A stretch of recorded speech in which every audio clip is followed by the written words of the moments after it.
Liga aí! Ligou? Mas é pra ligar onde? Na verdade, é claro! Ah, é? Tem que ser ligado na verdade! Ligado na verdade!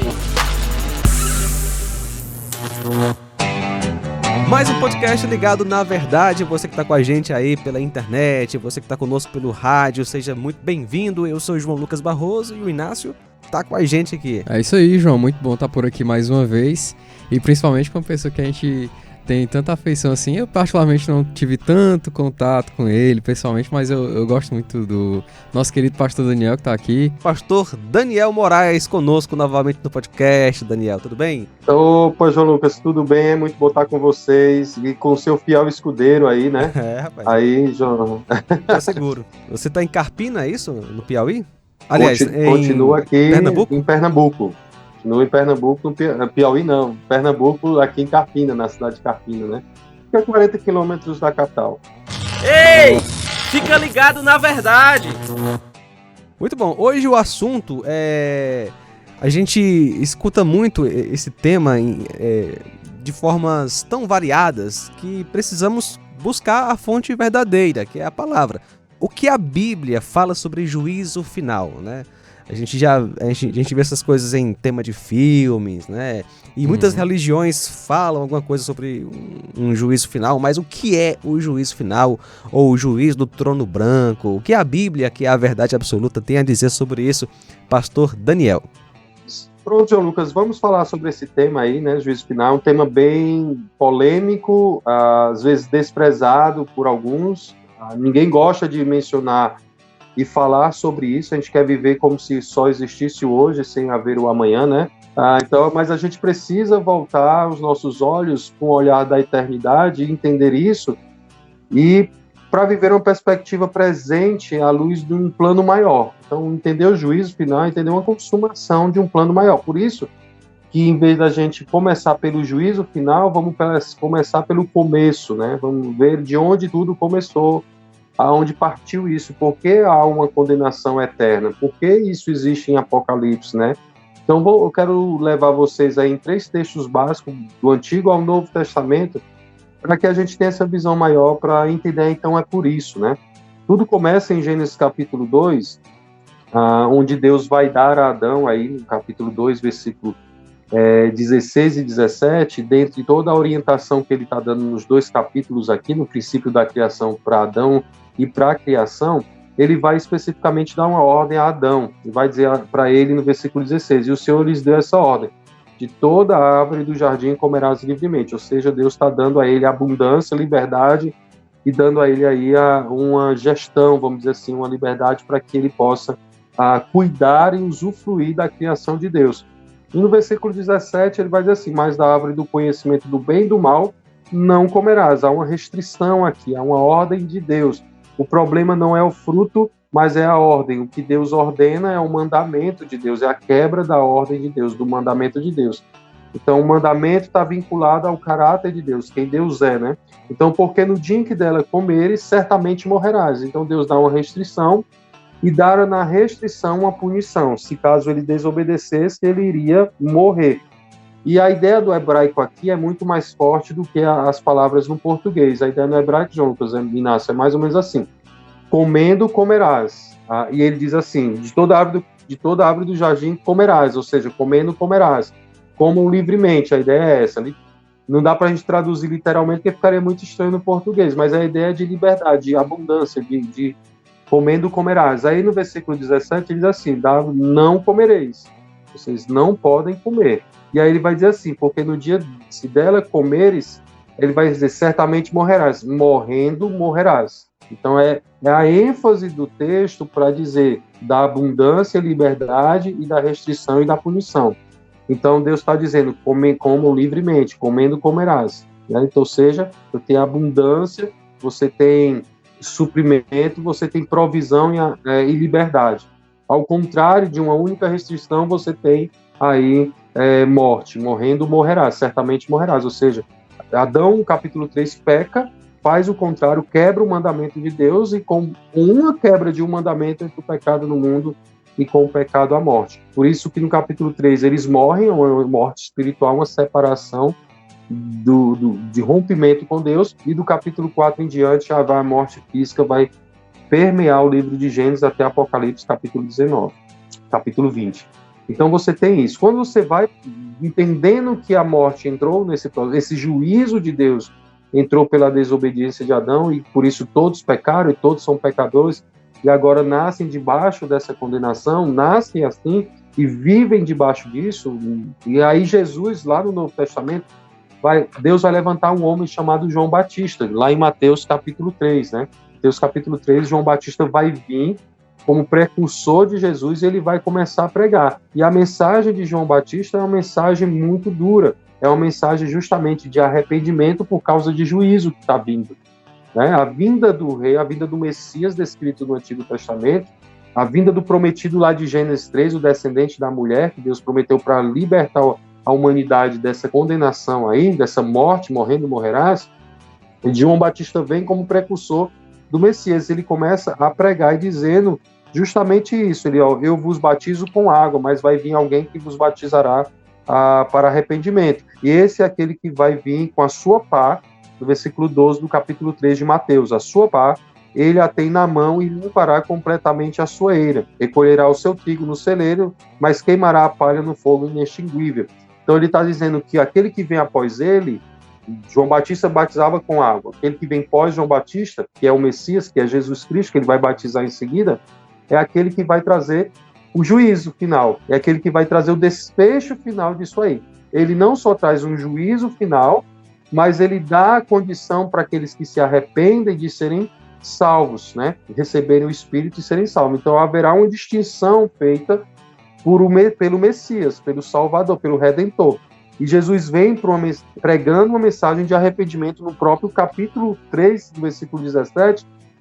Jesus vai começar a pregar a mesma mensagem de João. Vai dizer assim, ó, daí por diante passou Jesus a pregar e a dizer, arrependei-vos, pois está próximo o reino dos céus. Ou seja, é uma mensagem de arrependimento, de volta-se para Deus, como João Batista disse, para eles não serem consumidos pelo juízo final, e a terra, a criação e os homens estão debaixo dele. Haverá um juízo vindouro e o Messias veio para livrar aqueles que o buscam e se arrependem desse juízo final. Aí quando nós vamos lá para Apocalipse, capítulo 20, né, versículo 11, João ele vai dar esse desfecho. João ele vai ver o desfecho final disso tudo. Gênesis, o início, Deus mostrando porque o pecado entrou no mundo e porque a raça humana, então, é pecadora e está debaixo desse juízo. Jesus veio como prometido de Deus para libertar o homem desse juízo, ou vir buscar e salvar o que estava perdido. Então ele vem com a mensagem de arrependimento e de resgate. Mas o juízo vindouro não chegou antes que o juízo chegue. E lá em Apocalipse ele anuncia justamente, João vê esse desfecho final, vê esse juízo final, vê a consumação desse desfecho. Interessante que quando ele vê isso, ele não vê Jesus como aquele que está resgatando, mas aquele que está julgando agora. É aquilo que ele, lá em Mateus, disse, ele tem a pá em sua mão. E agora ele vai fazer a distinção.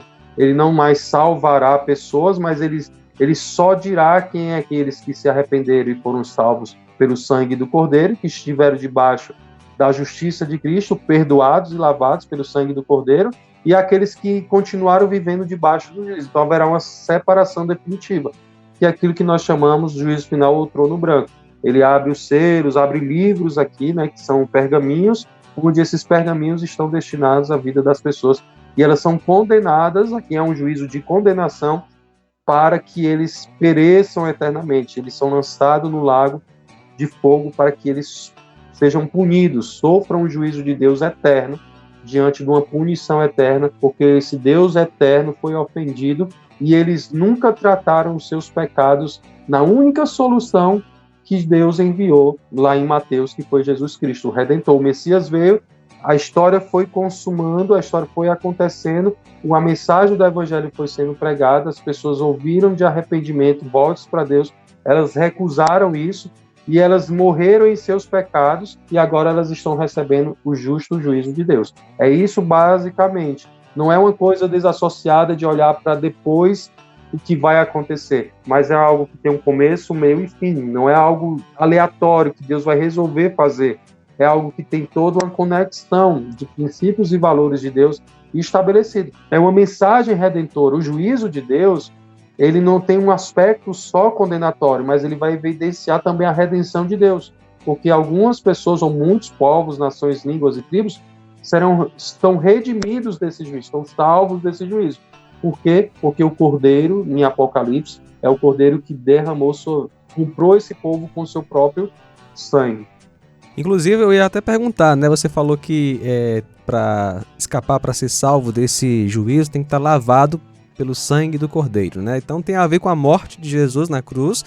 E a pessoa que está nos ouvindo agora, como ela pode ser lavada hoje, a partir de hoje, por esse sangue? Ela não precisa ir para o Rio Grande, né? Se banhar no Rio Grande, ou no rio aí em Nova Russas, que eu esqueci o nome do rio que é daí. Rio Curtume. Rio Curtume aí, né? Não precisa mergulhar no Rio Curtume. Mas olha que interessante, deixa eu só apontar justamente isso em Apocalipse.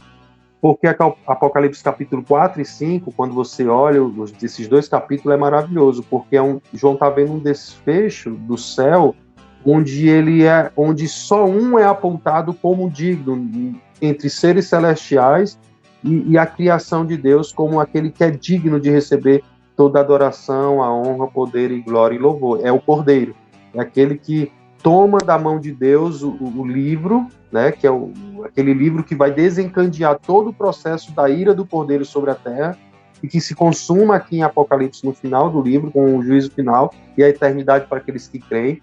Então, somente o Cordeiro é digno. E como esse Cordeiro é digno? Porque ele deu sua vida. O texto é muito enfático. Os louvores são muito enfáticos em Apocalipse capítulo 5. Ele é digno porque com seu sangue ele comprou, né?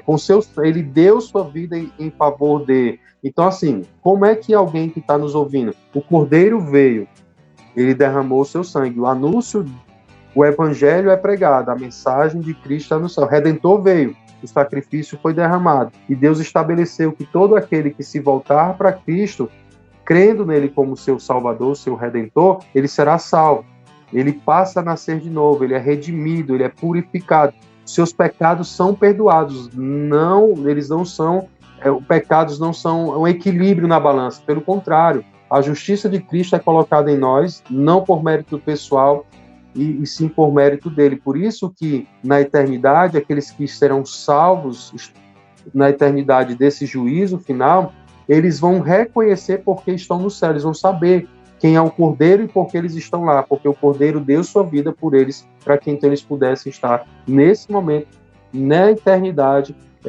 usufruindo de uma vida com Deus pela graça de Deus. Já aqueles que perecerão eternamente foram aqueles que ouviram ou permaneceram no seu pecado, estiveram na sua condição de pecador caído desde Gênesis 3, e aqueles que também ouviram a palavra de Deus e recusaram o evangelho, disseram não para Cristo, não, nós não queremos esse Redentor, nós queremos outras coisas que a gente acha que é digno aqui na Terra, né? Então pode ser tudo, religiões, filosofias, pessoas, deixa a vida me levar, a vida leva eu, como você queira viver. Você vai viver conforme aquilo que você acha que é digno, mas em Apocalipse só no final, no desfecho final, será digno de todo louvor e glória. E toda língua vai confessar, e todo joelho vai se dobrar. Aqui ou lá vai acontecer, porque só ele vai ser digno, e só ele é digno. E um dia todos estarão dizendo isso, uns para a vida eterna e outros para a morte eterna, né? Tem uma coisa pra dizer. Fica lá. Que aula. Que aula, né? Uma aula, Que aula. aula muito boa, viu? Muito obrigado, pastor Daniel. Não, e só para finalizar, João, quem está nos ouvindo aqui, Inácio, é o seguinte, você pode viver em função de qualquer coisa, mas saiba de uma coisa, tudo na vida ela vai desvanecer, e somente um vai permanecer, que é Cristo. Somente em Apocalipse o Cordeiro é digno. E vida eterna é um relacionamento com Jesus, que começa aqui e perdurará para todo sempre. Esse só é possível porque ele deu sua vida por nós, e nós de coração cremos nele para a glória dele, né? Então o caminho é esse. Fora disso não é evangelho, fora isso é mais um caminho dos homens que vai desvanecer e que vai acabar e vai terminar em morte, e morte eterna. Muito bem, obrigado, Daniel, e até a próxima, se Nada. Deus assim quiser. Até a próxima. Inácio, um abraço aí, fiel escudeiro de João Lucas. Abraço. É muito bom estar com vocês aí, viu? Prazer é Deus nosso. E aí, curtiu? Podcast Ligado na Verdade é uma produção da Rádio Ceará FM 102,7.